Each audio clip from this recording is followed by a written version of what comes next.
Hey, ich bin seit Mitte August wieder am Studieren. Diesmal allerdings etwas anders. Hier auf Spitzbergen, genauer gesagt in Longyearbyen, der nördlichsten Stadt der Welt, gibt es nämlich ein Kurzstudienprogramm, das sich Arctic Nature Guide nennt. Ziel dieses Programms ist es, ein möglichst umfassendes theoretisches sowie praktisches Wissen im Umgang mit Menschen in den arktischen Regionen zu sammeln. Und während dieser Zeit werden wir auch immer wieder auf verschiedene Exkursionen gehen. Diese Woche starten wir mit einem 5-Tages-Abenteuer auf den Nordenskjoldbreen, einen der vielen Gletscher auf Spitzbergen. Und ich bin mir sicher, wir werden eine ziemlich schöne Zeit haben.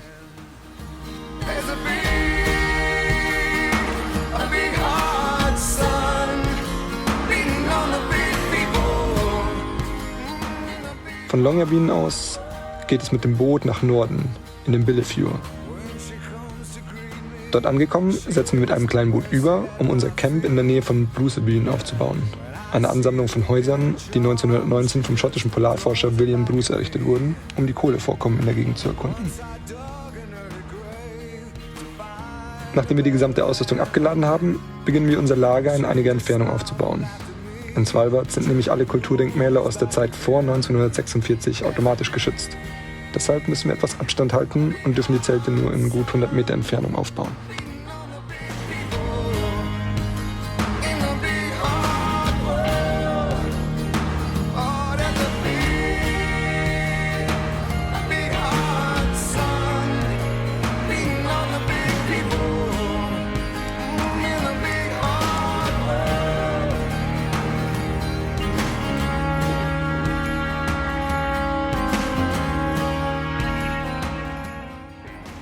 Gut 6 Kilometer sind es zu Fuß zum Gletscher, die wir jeden Tag wandern.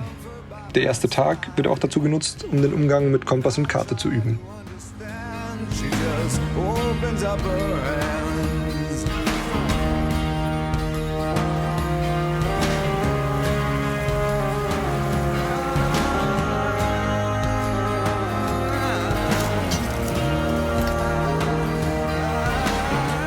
Am Gletscher angekommen, ziehen wir unsere Ausrüstung an.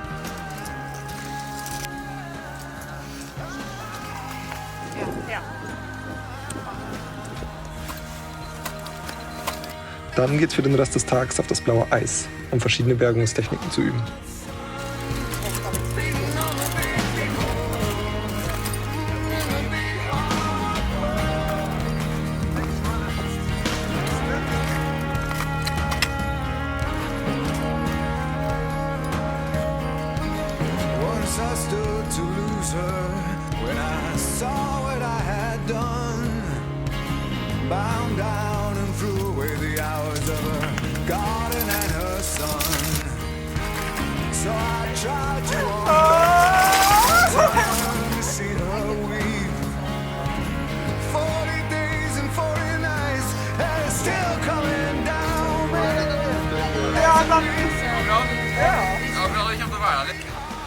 Zusammenpacken und zurück zum Camp.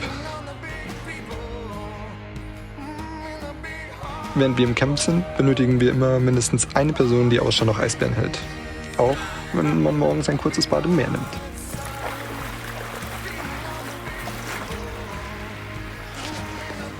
Den nächsten Morgen befassen wir uns ein wenig mit der Flora und Fauna von Svalbard.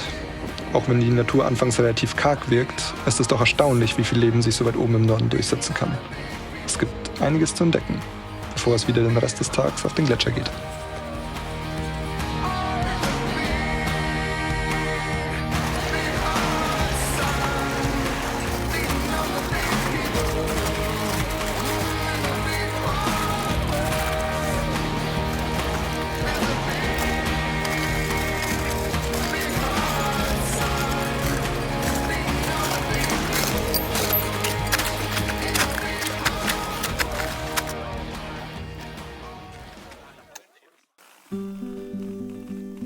Der nächste Morgen ist unglaublich windstill.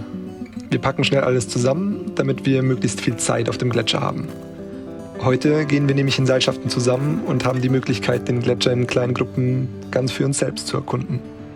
Bei 15 Kilometer Länge und knapp 4 Kilometer Breite erhaschen wir selbst in 4 Stunden nur einen winzigen Teil der gigantischen Eisfläche. Trotz Nieselregens ist es für die meisten aber das absolute Highlight des Trips.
Auf dem Weg zurück ins Camp sind die Bäche durch den Regen ziemlich angeschwollen und lassen sich nicht mehr ganz so leicht queren.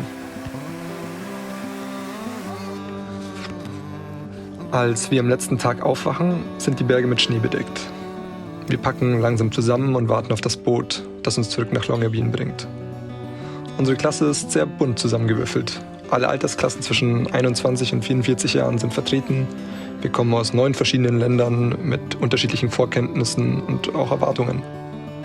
Ich bin mir sicher, dass wir auf unserer ersten Reise zusammen sehr viel lernen konnten und sich langsam eine sehr schöne Gruppendynamik entwickelt. Auch das ist wohl ein Punkt, den wir als zukünftige Guides auf solchen Exkursionen intensiv erfahren sollen. Als am Ende noch die Sonne rauskommt, könnte man glücklicher kaum sein.